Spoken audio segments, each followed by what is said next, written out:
সাক্ষ্য দেন, নামাজও পড়েন, অনেক সময় যাকাতও দেন, রোজাও রাখেন, হজও করেন, ওমরাও করেন, কিন্তু এই আকীদা লালন করেন ইবাদত মনে হয় শুধু নামাজ, রোজা, হজ, যাকাত, তাসবিহ, তাহলিল, জিকির, আজকারের নাম। ইবাদত যে ইসলামী পরিবার গঠনেরও নাম, ইবাদত মানে ইসলামিক শিক্ষা ব্যবস্থা, ইবাদত মানে ইসলামিক সংস্কৃতি, ইবাদত মানে ইসলামী অর্থনীতি এবং ইবাদত মানে ইসলামী রাজনীতি, এই বিষয়টা তারা বুঝতে চান না। বুঝতে চান না শুধু তাই না, বরং তারা অস্বীকার করেন। কি করেন? সরাসরি অস্বীকার করেন। এবং অস্বীকার করে তারা কি করেন? অস্বীকার করে তারা মানব রচিত তন্ত্র মন্ত্র মতবাদের পূজা করেন। ইবাদত করে কি অস্বীকার করে কি করেন? এমন না যে অস্বীকার করে চুপ করে বসে থাকেন। অস্বীকার করে বরং অন্য কোনো সভ্যতার, অন্য কোনো দর্শনের, অন্য কোনো আদর্শের, অন্য কোনো তন্ত্রের মন্ত্রের তারা পূজা করেন, যেটাকে আমরা কোরআনের ভাষায় বলি তাগুত। কি বলি? তাগুত। অথচ প্রত্যেক নবী রাসূলকে পাঠানো হয়েছিল একটা উদ্দেশ্য দিয়ে। কি সেটা? প্রত্যেক নবী রাসূল একটা দাওয়াত দিয়েছেন। সে দাওয়াতটা কি ছিল? তোমরা আল্লাহর ইবাদত করো, ওয়াজতানিবুত তাগুত, তোমরা তাগুতকে বর্জন করো। মানে তাগুতের সাথে কুফরি করো এবং আল্লাহর ইবাদত করো। ওয়া মান ইয়াকফুর বিত-তাগুত ওয়া ইউমিন বিল্লাহ ফাকাদ ইসতামসাকা বিল উরওয়াতিল উসকা। যে ব্যক্তি তাগুতের সাথে কুফরি করলো এবং আল্লাহর ইবাদত করলো, মানে আল্লাহর প্রতি ঈমান নিয়ে আসলো, সেই ব্যক্তি একটা শক্ত হাতল ধরলো, লা ইনফিসামা লাহা, যা কখনো ছিন্ন হবে না। তাহলে এই শ্রেণীর মানুষের সংখ্যা আমাদের দেশে কত? যারা ইবাদত বন্দেগীর জীবনে আল্লাহর অস্তিত্বকে স্বীকার করেন, নবী সাল্লাল্লাহু আলাইহি ওয়াসাল্লামের সুন্নাহকেও স্বীকার করেন, ইসলামের বিধানগুলোকে স্বীকার করেন, কিন্তু সংস্কৃতি, শিক্ষা ব্যবস্থা, অর্থনীতি, বাণিজ্য, সমরনীতি, রাজনীতি, এইসব জায়গায় তারা ইসলামকে প্রাধান্য দেন না। কোনো কোনো ক্ষেত্রে স্বীকারও করেন না, কখনো স্বীকার করলেও মানেন না। কখনো স্বীকার করলেও মানেন না। তো এই শ্রেণীর মানুষকে আমরা আসলে কি বলতে পারি? এই মতবাদগুলোর কিছু নাম আছে বাংলাদেশে। যত সো কল্ড ডেমোক্রেটিক মানে সিস্টেম আছে আমাদের দেশে, এই সিস্টেমের আন্ডারে যে মানুষগুলো আছেন তারা এই আদর্শে দীক্ষিত হয়েছেন। যত সেকুলার সোসাইটি আছে তারা এই আদর্শে দীক্ষিত, যত কমিউনিস্ট সোসাইটি আছে তারা সবাই এই আদর্শে দীক্ষিত, যত জাতীয়তাবাদের লোকজন আছে বাংলাদেশে সবাই এই আদর্শে দীক্ষিত হয়েছে। অনেক সময় দেখা যায় আমাদের ভাইয়েরা, ভাই বলছি অর্থে তারা তো কালিমা পড়েছেন, তারা লা ইলাহা ইল্লাল্লাহ মুহাম্মাদুর রাসূলুল্লাহ বলার পরেও, নামাজ পড়ার পরেও, রোজা রাখার পরেও, হজ করার পরেও, যাকাত দেওয়ার পরেও তারা এই বৈষয়িক জীবনে ইসলামকে তারা মানতে চান না। তারা তাগুতের আনুগত্য করেন, তাগুতের দাসত্ব করেন, আর তাগুতের দাসত্ব মানেই শয়তানের দাসত্ব। আর এই যুগের শয়তান হচ্ছে দাজ্জাল। এই যুগের শয়তানকে, কারণ এই যুগের সবচেয়ে বড় শয়তানের যে মানে প্রতিনিধি আসবে সে কে? কিয়ামতের আগে আগে সে পৃথিবীতে আত্মপ্রকাশ করবে এবং সে একা বিশ্ব শাসন করবে না, ইহুদিদেরকে নিয়ে সে বিশ্ব শাসন করবে। সে নিজেকে খোদা দাবি করবে।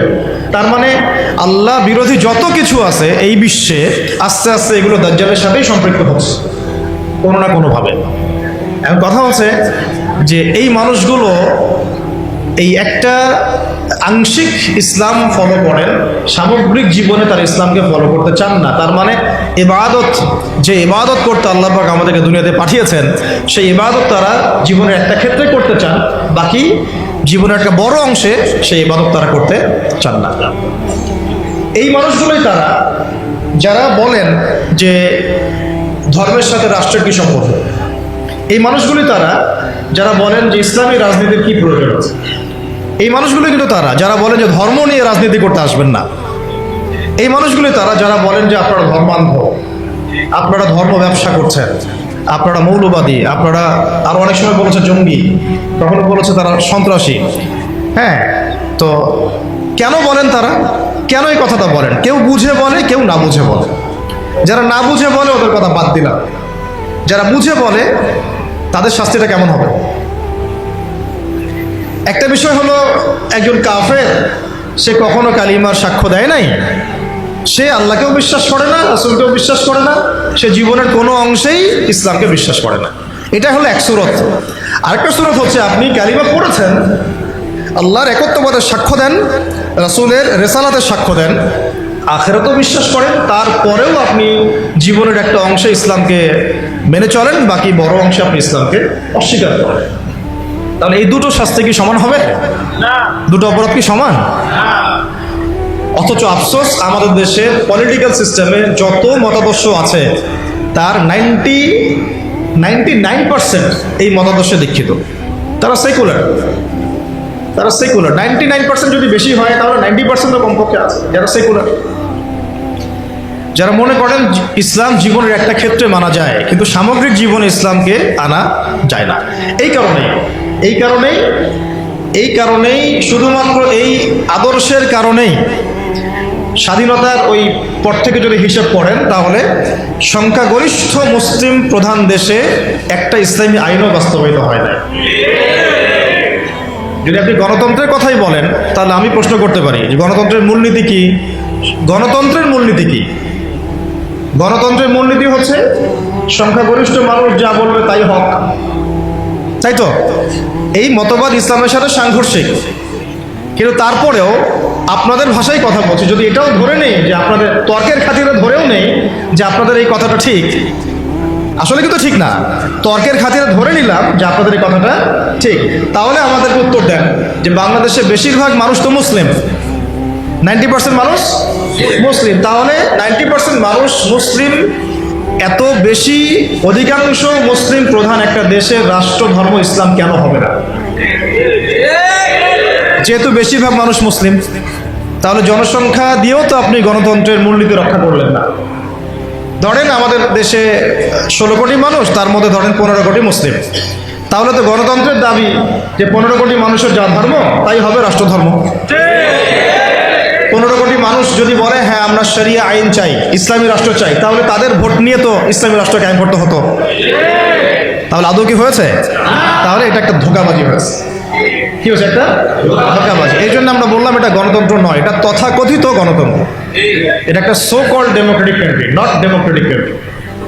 এটা so called democratic country, not a pure democratic country, যদি ওই সেন্সেও আপনি চিন্তা করেন। স্বাভাবিক কথা, গণতন্ত্রের মূলনীতি কি? 100 জনের মধ্যে 90 জন যদি বলে সুদ হালাল, গণতন্ত্রপন্থীরা বলবে হালাল, বলে নাউজুবিল্লাহ। যদি 100 জনের মধ্যে 99 জন বলে সমকামিতার লাইসেন্স দাও, দিবে।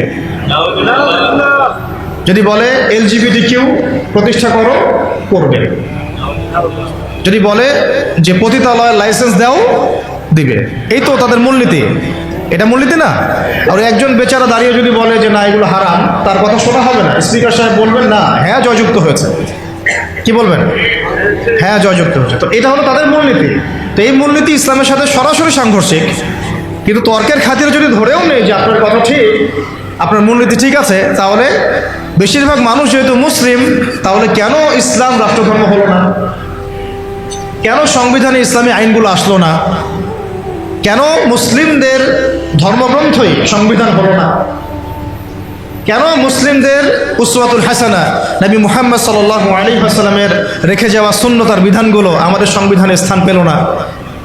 কেন পেল না? কেন আমরা আল্লাহ এবং তার রাসূলের বিধান থাকতেও মানবরচিত বিধান কেন রচনা করলাম? কেন আমরা আমাদের সংবিধানে আল্লাহ বিরোধী আইনগুলো নিয়ে আসলাম? যদি আমরা এটা মানি যে হ্যাঁ গণতান্ত্রিক পদ্ধতিতেই বেশিরভাগ মানুষ যা বলে সেটাই সত্য, তাহলে আমরা তো এখানে বেশিরভাগ মানুষ মেজরিটি, আমাদের সংখ্যা তো বেশি, তাহলে আমাদের মতামতগুলো কেন নেওয়া হলো না? তার মানে বোঝা গেল পুরো বিশ্বে এই গণতন্ত্রের নামে ধোঁকাবাজি চলতেছে। কি চলতেছে? মানুষের আইওয়াশ শোডাউন করা। আদতে তারা কখনোই সংখ্যাগরিষ্ঠ মানুষের মতামতকে নিচ্ছেন না। একটা আমভাবে একটা ভোটের আয়োজন করেন, ধরেন আমভাবে একটা গণভোট। এখন এই মুহূর্তে এই পরিবর্তিত বাংলাদেশে যে তরুণ প্রজন্মকে আমরা গড়ার চেষ্টা করেছি বিগত 10 বছর থেকে, তাদের সংখ্যা মাশাআল্লাহ এখন লক্ষ লক্ষ না কোটি কোটি, তাই না? মাশাআল্লাহ।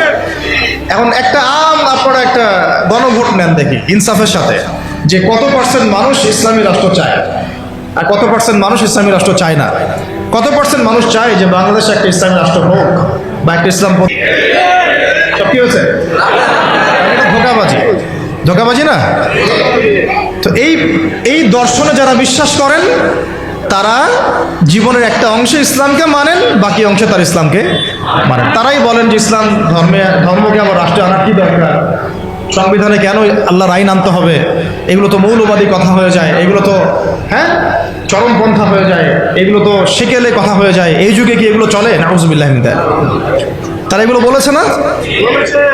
এর বাইরে একটা শ্রেণী আছে এই অঙ্গনে, তাদেরকে বলা হয় কমিউনিস্ট। কি বলা হয়? যত বামপন্থী তারা এই দলের অন্তর্ভুক্ত আর কি। তাদের মতামতটা আরো বেশি গর্হিত, কারণ গণতন্ত্রপন্থীরা অন্তত জীবনের একটা ক্ষেত্রে আল্লাহর অস্তিত্ব স্বীকার করে। কোন ক্ষেত্রে? ধর্মীয় জীবনে, ব্যক্তিগত জীবনে। কিন্তু কমিউনিস্টে যারা বিশ্বাসী, কমিউনিজমে যারা বিশ্বাসী, তারা স্রষ্টা ঈশ্বরের অস্তিত্বেই বিশ্বাস করে। তারা তো আরো বড় রকমের কুফরের মধ্যে আছেন। এটা তো তাগুত না, এটা আরো বড় কুফর এবং শিরক আকবরের মধ্যে। তারা মনে করেন যে স্রষ্টা বলতে কিছু নাই, রাষ্ট্র আমরা গঠন করব, অর্থনীতি আমরা বুঝবো, সমাজনীতি আমরা বুঝবো, অর্থনীতি অর্থ ব্যবস্থা আমরা বুঝবো, শিক্ষা ব্যবস্থা আমরা বুঝবো। এখানে ধর্মগ্রন্থের আনার কোনো প্রয়োজনই নাই, ধর্মের কোনো জায়গাই নাই আমার জীবন। এটা হচ্ছে তাদের মানে মূলনীতি। হ্যাঁ, যদি ব্যক্তিগতভাবে কেউ নাম আব্দুল্লাহ হয় সেটা অন্য ইস্যু, কিন্তু প্রকৃত মুসলিম বলতে যা বোঝায় তার ধার কাছেও তারা নাই। তারা নাস্তিকতায় বিশ্বাসী। এক কথায় কিছু বিশ্বাসী? নাস্তিকতা। আরও ব্যাপার আছে। গণতন্ত্রপন্থীদের যেমন উসওয়াতুল হাসানা আছে, গণতন্ত্রপন্থীদের উসওয়াতুল হাসানার নাম হচ্ছে আব্রাহাম লিঙ্কন। কি নাম? আবার কমিউনিস্ট যারা, তাদের উসওয়াতুল হাসানা কে?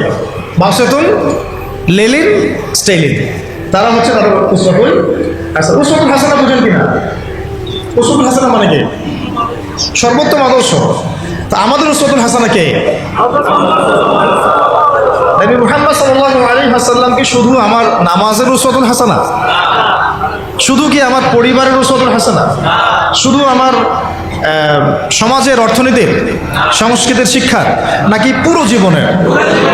নবী সাল্লাল্লাহু আলাইহি ওয়াসাল্লাম আমাদের ইবাদত বন্দেগীর উসওয়াতুল হাসানা, আমাদের সংস্কৃতির উসওয়াতুল হাসানা, আমাদের শিক্ষার উসওয়াতুল হাসানা, আমাদের অর্থনীতির উসওয়াতুল হাসানা, আমাদের ব্যবসা বাণিজ্যের, আমাদের চাকুরির, আমাদের পরিবারের, আমাদের রাজনীতির, আর কি বাকি আছে? আমাদের পুরো জীবনের উসওয়াতুল হাসানা কে? নবী মুহাম্মদ সাল্লাল্লাহু আলাইহি ওয়াসাল্লাম। আমরা একজন ব্যক্তিকে উসওয়াতুল হাসানা মেনে চলছি, এবং তার সাহাবায়ে কেরাম তো আছেনই। মা আনা আলাইহি ওয়া আসহাবি, মা আনা আলাইহি ওয়া আসহাবি, আমি যার উপরে আছি আমার সাহাবীরা যার উপরে আছে। কিন্তু গণতন্ত্রপন্থীদের উসওয়াতুল হাসানা ধর্মীয় জীবনে নবী মুহাম্মদ সাল্লাল্লাহু আলাইহি ওয়াসাল্লাম, কিন্তু অর্থনৈতিক জীবনে ওয়ার্ল্ড ব্যাংক। অর্থনৈতিক জীবনে কি? ওয়ার্ল্ড ব্যাংক, IMF আর ফেডারেল রিজার্ভ ব্যাংক। আর পলিটিক্যাল লাইফে তাদের উসওয়াতুল হাসানা হচ্ছে আব্রাহাম লিঙ্কন। কত ইলাহ তাদের, হ্যাঁ তাই না? অনেক ইলাহ না? আবার কমিউনিস্ট যারা, তাদের উসওয়াতুল হাসানা কারো কারো ব্যক্তি জীবনে হয়তো মুহাম্মদ সাল্লাল্লাহু আলাইহি ওয়াসাল্লাম, কিন্তু অর্থনীতিতে তার উসওয়াতুল হাসানা হচ্ছে পুঁজিবাদ। কোনটা? পুঁজিবাদ। আর রাজনৈতিক জীবনে তার উসওয়াতুল হাসানা হচ্ছে মাওসেতুং, লেনিন, স্টেলিন আর মুসোলিনি। ওই সোভিয়েতের সময় যা হয়েছে আর কি, তাই। তো তাদেরও অনেক ইলাহ, অনেক উসওয়া। আবার যারা সেকুলার, যারা কি সেকুলারিজমে বিশ্বাসী, তাদের উসওয়াতুল হাসানা কারা? তাদের উসওয়াতুল হাসানা হচ্ছে পশ্চিমা সভ্যতা। কারা? পুরোটা পশ্চিমা সভ্যতা। পশ্চিমা সভ্যতা যা বলবে তাই। পশ্চিমারা যদি বলে এটা হক, ওরা বলবে হ্যাঁ হক। পশ্চিমারা যদি বলে এটা বাতিল, ওরা বলবে বাতিল। আল্লাহর আইন একদিকে পড়ে থাক, রাসূলের কথা একদিকে পড়ে থাক, কিছু যায় আসে না তাদের। পশ্চিমারা কি বললো এটা হচ্ছে কথা। যদি তারা ইসলামের পক্ষে কোনো কিছু চালু করে আর পশ্চিমারা চোখ রাঙানি দেয়, ভয়ে সেখানে প্যান্টে পেশাব করে দিবে। যদি তারা ইসলামের পক্ষে অবস্থান নেয় আর ভারত একটু চোখ রাঙানি দেয়, তাহলে ভয়ে ওরা পেশাব করে দেবে। এই হলো তাদের উসওয়াতুল হাসানা। তাদের উসওয়াতুল হাসানা হচ্ছে বিশ্বের পশ্চিমা এবং যত রাম বাম প্রগতিশীল পরাশক্তি, এগুলো ওদের উসওয়াতুল হাসানা। কিন্তু আমরা মুসলিম, আমাদের উসওয়াতুল হাসানা জীবনের সর্বক্ষেত্রেই একজন ব্যক্তি, তার নাম মুহাম্মদ সাল্লাল্লাহু আলাইহি ওয়াসাল্লাম। তো মূল জায়গাটা আলোচনা করলাম এই কারণে, আপনাদের বোঝার সুবিধার্থে, যে ইবাদত করার ক্ষেত্রে এসে আমরা যে ইসলামকে কত ভাগে ভাগ করে ফেলছি তা ঠিক নাই। অথচ ইবাদত করতে আল্লাহ পাক বলেছেন জীবনের সমস্ত ক্ষেত্রেই আমার বিধান মেনে চলো। তুমি নামাজ পড়লেও আমার বিধান মতোই পড়তে হবে, রোজা রাখলেও আমার বিধান মতোই পড়তে হবে, হজ করলেও জাকাত দিলেও আমার বিধান মতোই করতে হবে, নবীর সুন্নাহ অনুযায়ী করতে হবে। তুমি যদি সমাজনীতি পরিচালনা করতে চাও, সমরনীতি পরিচালনা করতে চাও, সংস্কৃতি পরিচালনা করতে চাও, শিক্ষা ব্যবস্থা প্রণয়ন করতে চাও, তুমি যদি ইলেকশন করতে চাও বা রাজনীতিও করতে চাও, তবুও কি করতে হবে? আমার বিধান মোতাবেকই তোমাকে আগাতে হবে। তুমি এখানে অন্যের বিধানে দাসত্ব করতে পারবে না। যদি করো তাহলে তুমি জীবনের এক ক্ষেত্রে আল্লাহকে মানো, আরেক ক্ষেত্রে শয়তানকে মানো। তুমি জীবনের এক ক্ষেত্রে আল্লাহকে মানো, আর এক ক্ষেত্রে তুমি জীবনের এক ক্ষেত্রে আল্লাহর দাসত্ব করো, আর এক ক্ষেত্রে তাগুতের দাসত্ব করো। এই সহজ সরল কথাটা আমরা আমাদের জাতিকে আসলে এখনো হয়তো বোঝাতে পারি নাই।